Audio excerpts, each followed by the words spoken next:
on to the Environment Council of Rhode Island Act on Climate Rally. Thank you everyone for coming out and braving the cold.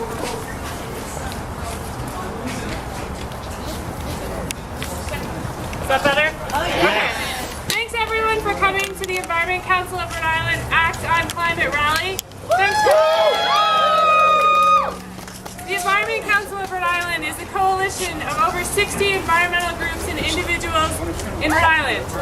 My name's Amy Moses. I'm the Vice President and the Rhode Island Director of the Conservation Law Foundation.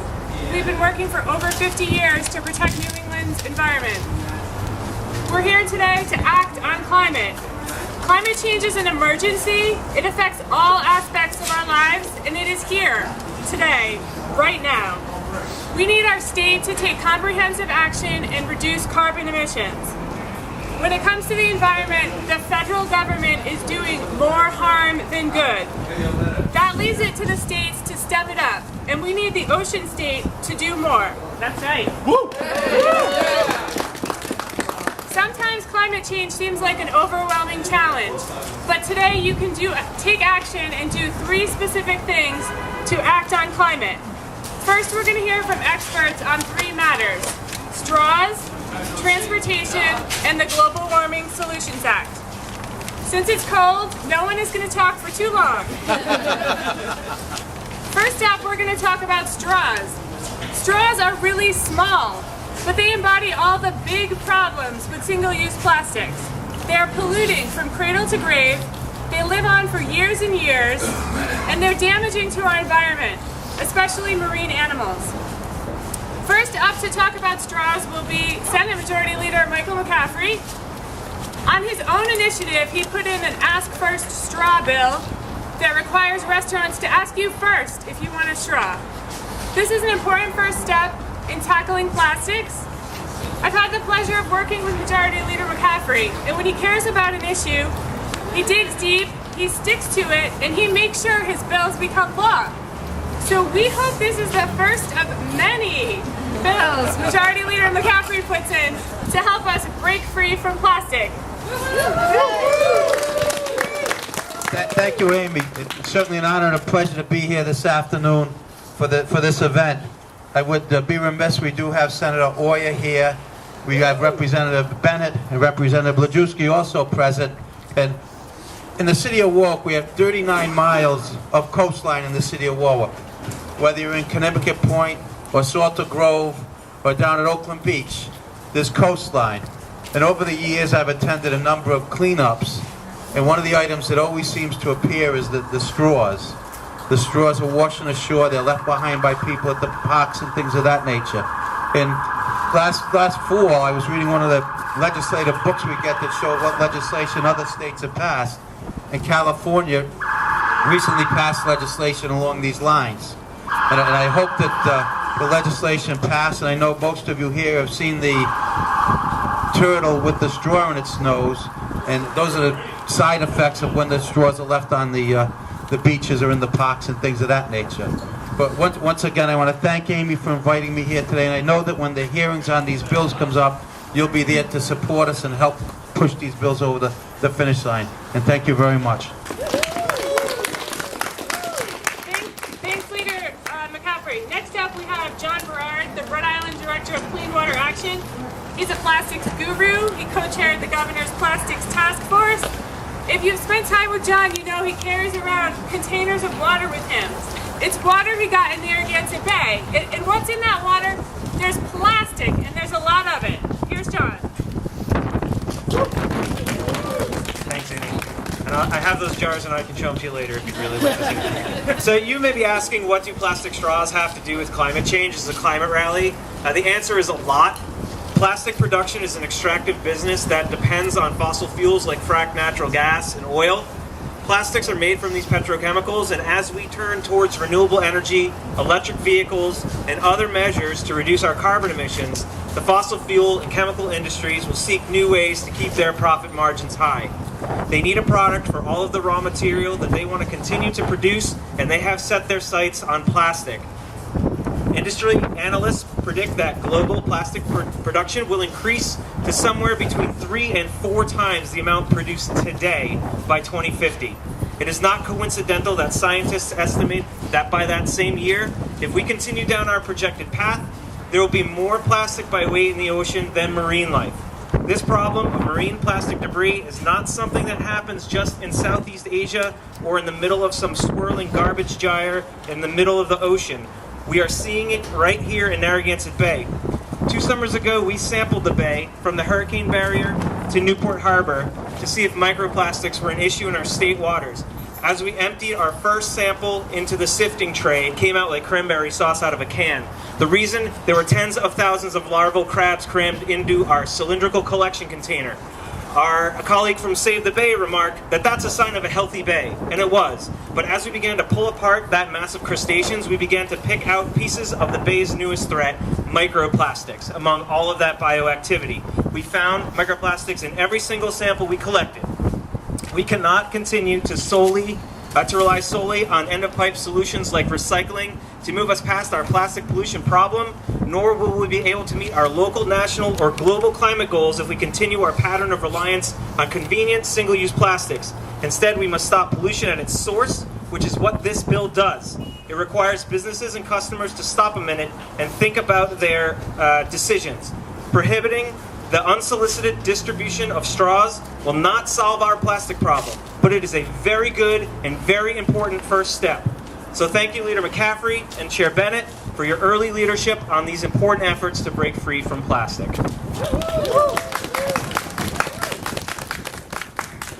Thanks, John. And I just want to introduce Representative David Bennett from Warwick.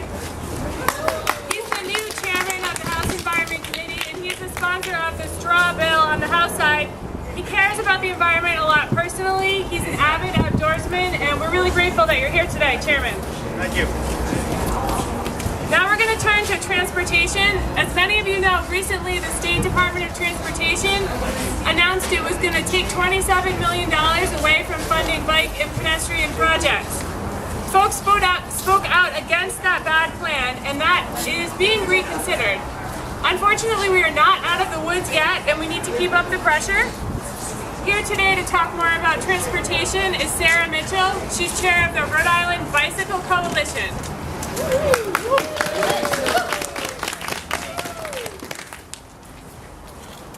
Hi, thank you all for being here. The first part of what I was going to say has already been said, but as a reminder, at the end of January, the Rhode Island Department of Transportation put forth the proposal to cut $27 million from our bicycle and pedestrian infrastructure. That was to meet some project funding shortfalls in our bridge and paving budgets. In those cuts included eliminating several bicycle and pedestrian projects from our 10-year plan. Projects that would have created safe infrastructure for people who bike and walk in some of our most dangerous corridors. The Rhode Island Department of Transportation has withdrawn this proposal. And while we all applaud this decision, we implore the state to not only keep our bike ped projects funded, but to also invest in and integrate bicycle and pedestrian infrastructure into every bridge and road project. Yes. What the state calls transportation alternatives is transportation. Biking and walking is transportation and should be treated as equal modes in all of our street designs. 45% of all trips nationwide are 3 miles or less. These distances are perfect for walking and biking.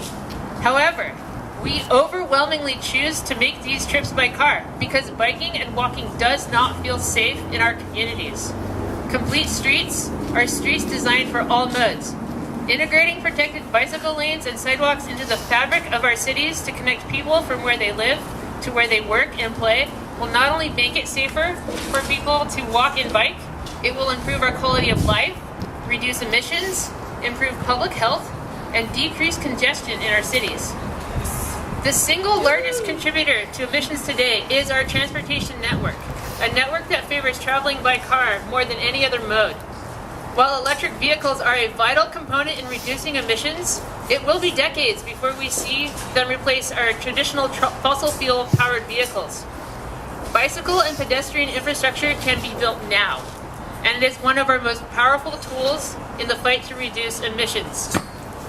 To that end, I invite all of you to attend today's Transportation Advisory Committee meeting today at 5:30 p.m. across the street at 1 Capitol Hill on the 2nd floor in Conference Room A to remind the state how vitally important biking and walking infrastructure is to Rhode Island's future. Thank you. Thanks, Sarah. The third and final topic we're talking about today is the Global Warming Solutions Act. This is a critically important bill that would make mandatory and enforceable our goals to reduce carbon emissions economy-wide. Passage of this bill will force our state government to take the action we desperately need on climate. First, we're going to hear from Representative Chris Blazejewski. He's the sponsor of the Global Warming Solutions Act in the House. He's the House Deputy Majority Whip.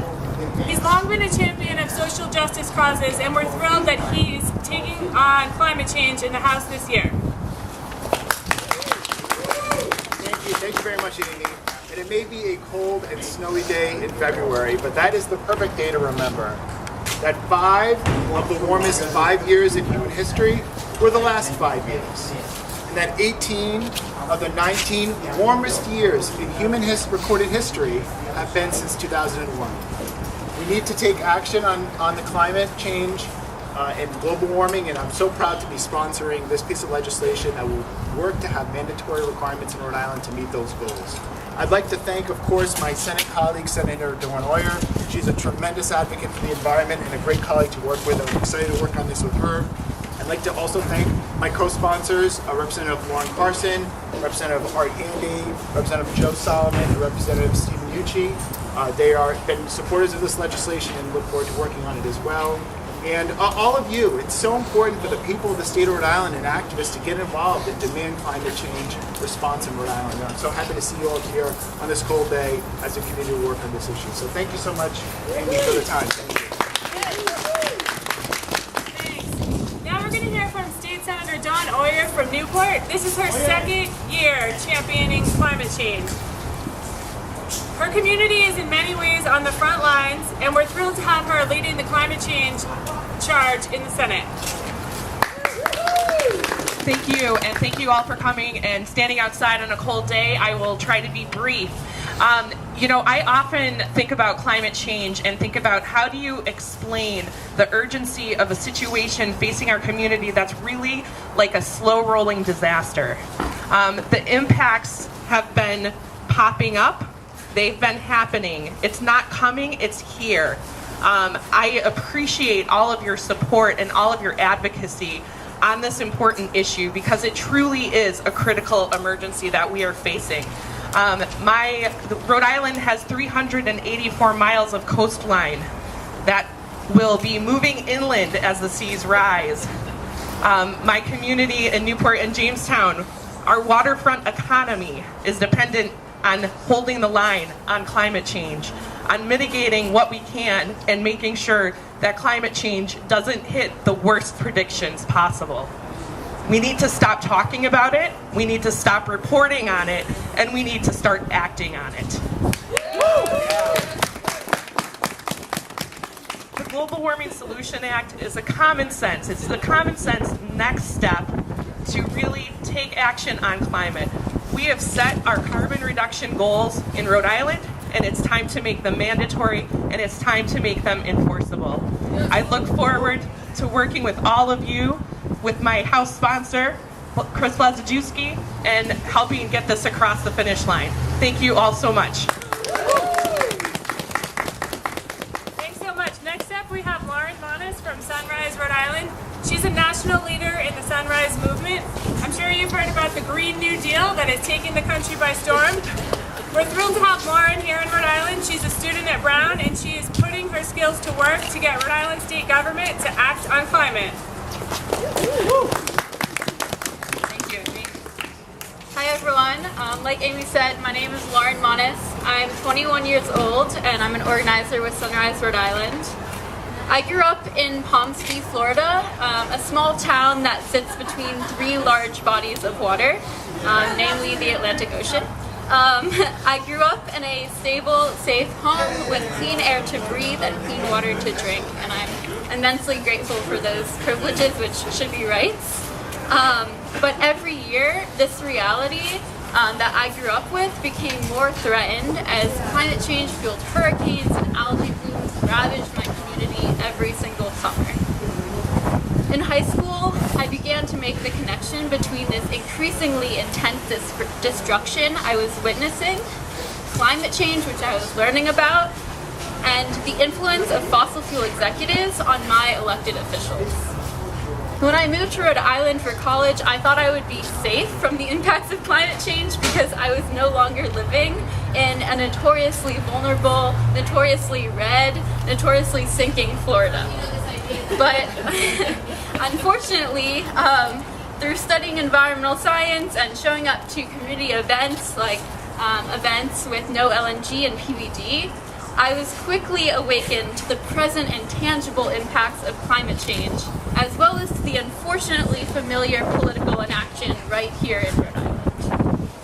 And as a young person who calls this beautiful ocean state home, I am deeply saddened and angered to see this place and the people I love here increasingly threatened by climate change. While the government continues to discuss building new fossil fuel infrastructure projects, rather than envisioning and enacting a just transition to a clean energy economy that would work for all of us. But also as a young person who believes in the power of ordinary people standing together to fight for our shared futures, I'm also deeply hopeful and energized. I know that we all have something to lose to climate change and something even greater to gain by reshaping our economy and our society to fight it. Woo! So we must demand that our politicians pass the Global Warming Solutions Act in order to reduce toxic greenhouse gas emissions and protect the people and places we love that make this state so special. The Global Warming Solutions Act is a necessary step towards combating climate change at the scale science and justice demand, but alone it is not enough. Rhode Island needs a Green New Deal to transform every sector of this economy, to reverse deindustrialization that our state is facing, and to counteract systems of injustice and oppression while stopping climate change. So this legislative session, Sunrise Rhode Island is committed to doing all that we can to advance the Global Warming Solutions Act and the joint resolution for a Rhode Island Green New Deal. We are scared, we are angry, we are hopeful, but we are not backing down to relentlessly demand the solutions we need to stop this crisis. Thank you.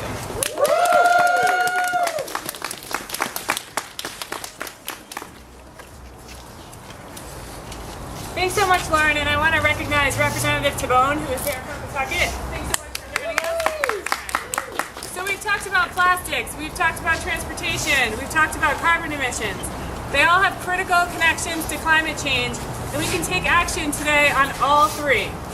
The Global Warming Solutions Act is being heard in the House Environment Committee inside around 4:30. You can sign up to testify. The Ask First Straw bill is also being heard in the House Environment Committee inside around 4:30. Those are both in the House lounge. And the transportation funding issue is up across the street at the Department of Administration at 5:30. We've got a blue handout we're going to pass out. It looks like this. It's got details on all three things you can do. In the meantime, I suggest you go inside and get warm and talk to your elected officials. Let them know why you're here and that you care about climate change. If you're not sure who your elected officials are, see Alex right here from Climate Action. Alex will let you know who your elected officials are so you can talk to them. Thanks so much everyone for coming. It's time to take action on climate.